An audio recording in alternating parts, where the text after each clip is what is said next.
दोस्तों आज का वीडियो आप सभी के लिए बहुत ही खास होने वाला है, क्योंकि आज की इस वीडियो में हम लोग जानेंगे कि बीए परीक्षा में कितना नंबर आने पे पास होते हैं, कितना नंबर आने पे फेल होते हैं और कितना नंबर आने पे बैक लगता है। सब कुछ हम लोग डिटेल में जानेंगे। तो आइए बिना किसी देरी के शुरू करते हैं और सब कुछ डिटेल में जानते हैं। तो दोस्तों सबसे पहले हम लोग ये जानेंगे कि बीए परीक्षा में अगर पास होना है तो बीए परीक्षा में पास होने के लिए कितना नंबर लाना होगा। तो दोस्तों मैं आपको बता दूँ कि अगर आप बीए परीक्षा में पास होना चाहते हैं तो बीए परीक्षा में पास होने के लिए आपको 100% में से 36% नंबर लाना होगा। यानी कि अगर आपका 100 नंबर का पेपर होता है तो आपको पास होने के लिए 100 में से 36 नंबर लाना होगा। अगर आपका 80 नंबर का पेपर होता है तो आपको पास होने के लिए 80 में 29 नंबर लाना होगा। अगर आपका 75 नंबर का पेपर होता है तो आपको पास होने के लिए 75 में 27 नंबर लाना होगा। और अगर आपका 50 नंबर का पेपर होता है तो आपको पास होने के लिए 50 में से 18 नंबर लाना होगा। यानी कि कुल मिलाकर कहा जाए तो आपका जितने भी नंबर का पेपर होता है आपको पास होने के लिए उतने नंबर का 36% नंबर लाना होगा। चाहे आपका एग्जाम 100 नंबर का हो, 80 नंबर का हो, 75 नंबर का हो, फिर 50 नंबर का हो, जितने भी नंबर का आपका एग्जाम होता है, अगर आपको बीए एग्जाम में पास होना है तो उतने नंबर का 36% नंबर बीए एग्जाम में पास होने के लिए लाना होगा।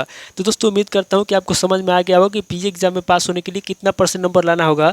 अब आगे हम लोग रिजल्ट के माध्यम से जानेंगे कि बीए एग्जाम में किस सब्जेक्ट में कितना नंबर आने पर पास होते हैं, किस सब्जेक्ट में कितना नंबर आने पर फेल होते हैं और किस सब्जेक्ट में कितना नंबर आने पर बैक लगता है। सब कुछ हम लोग रिजल्ट के माध्यम से जानेंगे। तो ये बिना किसी देरी के शुरू करते हैं और रिजल्ट के माध्यम से जानते हैं।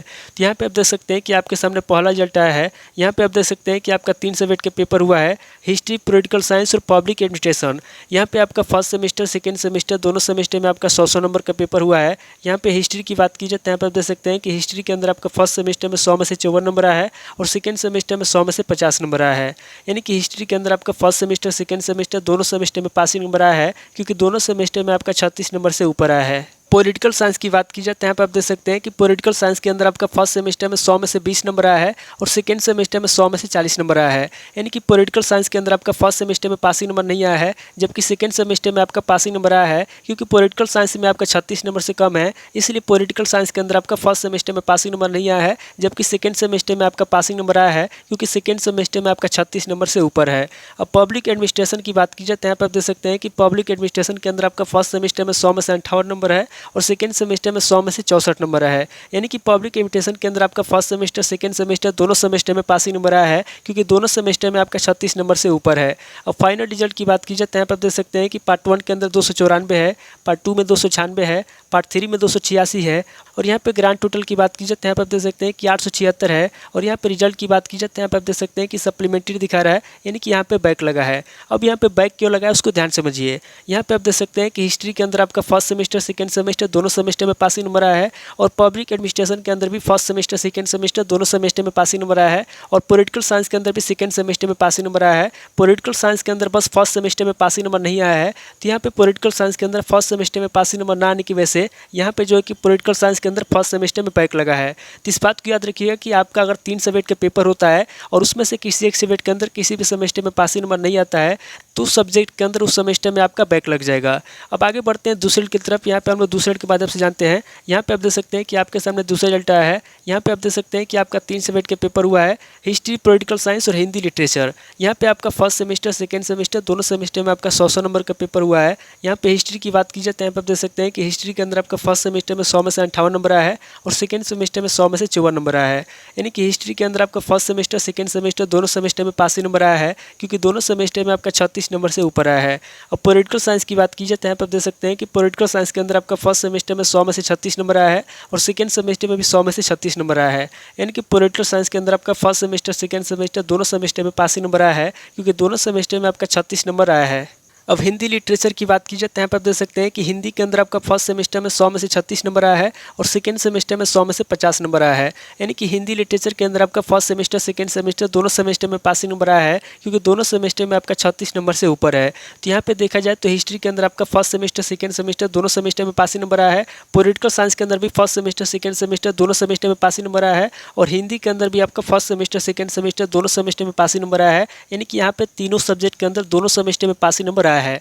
अब फाइनल रिजल्ट की बात की जाए तो यहाँ पर आप देख सकते हैं कि पार्ट 1 में 290 है, पार्ट 2 में 280 है, पार्ट 3 में 270 है और यहाँ पे ग्रांड टोटल की बात की जाए तो यहाँ पर आप देख सकते हैं कि 840 है और यहाँ पे रिजल्ट की बात की जाए तो यहाँ पे आप देख सकते हैं कि पास दिखा रहा है। अब यहाँ पे पास क्यों दिखा रहा है इसको ध्यान समझिए।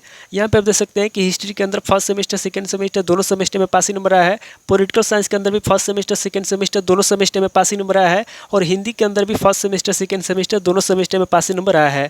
तो यहाँ पे तीनों सब्जेक्ट के अंदर दोनों सेमेस्टर में पासिंग नंबर आने की वजह से यहाँ पे जो है कि इसको पास किया गया है। तो इस बात को याद रखिएगा कि अगर आपका किसी भी सब्जेक्ट में पासिंग नंबर आता है या फिर किसी भी सब्जेक्ट में अगर आपका बैक नहीं है, कम नंबर नहीं है, सभी सब्जेक्ट में अगर आप पास है 36 नंबर से ऊपर है तो उस कंडीशन में आपको पास कर दिया जाएगा। अब आगे बढ़ते हैं तीसरे की तरफ। यहाँ पे आप तीसरे को ध्यान से देखिए। यहाँ पे आप देख सकते हैं कि आपके सामने तीसरे रिजल्ट आया है। यहाँ पे आप देख सकते हैं कि आपका 3 सब्जेक्ट का पेपर हुआ है, पॉलिटिकल साइंस, सोशियोलॉजी और ज्योग्राफी। यहाँ पे आपका पॉलिटिकल साइंस सोशियोलॉजी के अंदर आपका दोनों सेमेस्टर में 100 नंबर का पेपर हुआ है और ज्योग्राफी के अंदर आपका दोनों सेमेस्टर में 75 नंबर का पेपर हुआ है और यहाँ पे ज्योग्राफी के अंदर आपका 50 नंबर का प्रैक्टिकल भी हुआ है। यहाँ पे पॉलिटिकल साइंस की बात की जाए तो यहाँ पे आप देख सकते हैं कि पॉलिटिकल साइंस के अंदर आपका फर्स्ट सेमेस्टर में 100 में से 52 नंबर आया है और सेकंड सेमेस्टर में 100 में से 74 नंबर आया है। यानी कि पॉलिटिकल साइंस के अंदर आपका फर्स्ट सेमेस्टर सेकंड सेमेस्टर दोनों सेमेस्टर में पासिंग नंबर आया है क्योंकि दोनों सेमेस्टर में आपका 36 नंबर से ऊपर आया है। अब सोशियोलॉजी की बात की जाए तो यहाँ पर आप देख सकते हैं कि सोशियोलॉजी के अंदर आपका फर्स्ट सेमेस्टर में 100 में से 8 नंबर आया है और सेकंड सेमेस्टर में 100 में से 52 नंबर आया है। यानी कि सोशियोलॉजी के अंदर आपका फर्स्ट सेमेस्टर में पासिंग नंबर नहीं आया है क्योंकि फर्स्ट सेमेस्टर में आपका 36 नंबर से कम है, जबकि सेकंड सेमेस्टर में आपका पासिंग नंबर आया है क्योंकि सेकंड सेमेस्टर में आपका 36 नंबर से ऊपर है। अब ज्योग्राफी की बात की जाए तो यहाँ पर आप देख सकते हैं कि ज्योग्राफी के अंदर आपका फर्स्ट सेमेस्टर में 75 में से 18 नंबर आया है और सेकंड सेमेस्टर में 75 में से 20 नंबर आया है। यानी कि ज्योग्राफी के अंदर आपका फर्स्ट सेमेस्टर सेकंड सेमेस्टर दोनों सेमेस्टर में पासिंग नंबर नहीं आया है क्योंकि दोनों सेमेस्टर में आपका 27 नंबर से कम है।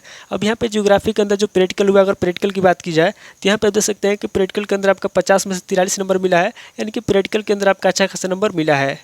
और फाइनल रिजल्ट की बात की जाए तो यहाँ पर आप देख सकते हैं कि पार्ट 1 में 268 है, पार्ट 2 में 282 है, पार्ट 3 में 277 है और यहाँ पे ग्रांड टोटल की बात की जाए तो यहाँ पर आप देख सकते हैं कि 827 है और यहाँ पे रिजल्ट की बात की जाए तो यहाँ पर आप देख सकते हैं कि फेल दिखा रहा है। अब यहाँ पे फेल क्यों दिखा रहा है इसको ध्यान समझिए। यहाँ पे आप देख सकते हैं कि पॉलिटिकल साइंस के अंदर फर्स्ट सेमेस्टर सेकंड सेमेस्टर दोनों सेमेस्टर में पासिंग नंबर आया है और सोशियोलॉजी के अंदर जो है कि सेकंड सेमेस्टर में पासिंग नंबर आया है। यहाँ पे आपका सोशियोलॉजी के अंदर फर्स्ट सेमेस्टर में पासिंग नंबर नहीं आया है और ज्योग्राफी के अंदर फर्स्ट सेमेस्टर सेकंड सेमेस्टर दोनों सेमेस्टर में पासिंग नंबर नहीं आया है। तो यहाँ पे 2 सब्जेक्ट के अंदर 3 सेमेस्टर में पासिंग नंबर नहीं आया है। यानी कि 2 सब्जेक्ट के मिलाकर के 3 सेमेस्टर में पासिंग नंबर नहीं आया है। तो यहाँ पे 2 सब्जेक्ट के मिलाकर के 3 सेमेस्टर में पासिंग नंबर ना आने की वजह से यहाँ पे जो है कि इसको फेल किया गया है। तो इस बात को याद रखिएगा कि अगर आपका 3 सब्जेक्ट का पेपर होता है और उसमें से अगर आपका किसी 2 सब्जेक्ट के अंदर 3 सेमेस्टर में पासिंग नंबर नहीं आता है तो उस कंडीशन में आपको फेल कर दिया जाएगा। तो दोस्तों उम्मीद करता हूँ कि इस वीडियो से आपको बहुत कुछ सीखने को मिला होगा। बस आपको एक बात याद रखना, अगर आपको BA एग्जाम में पास होना है तो बस आपको एक बात याद रखना होगा कि आपका जितने भी नंबर का पेपर होता है, अगर आपको BA एग्जाम में पास होना है तो उतने नंबर का 36% नंबर आपको लाना होगा,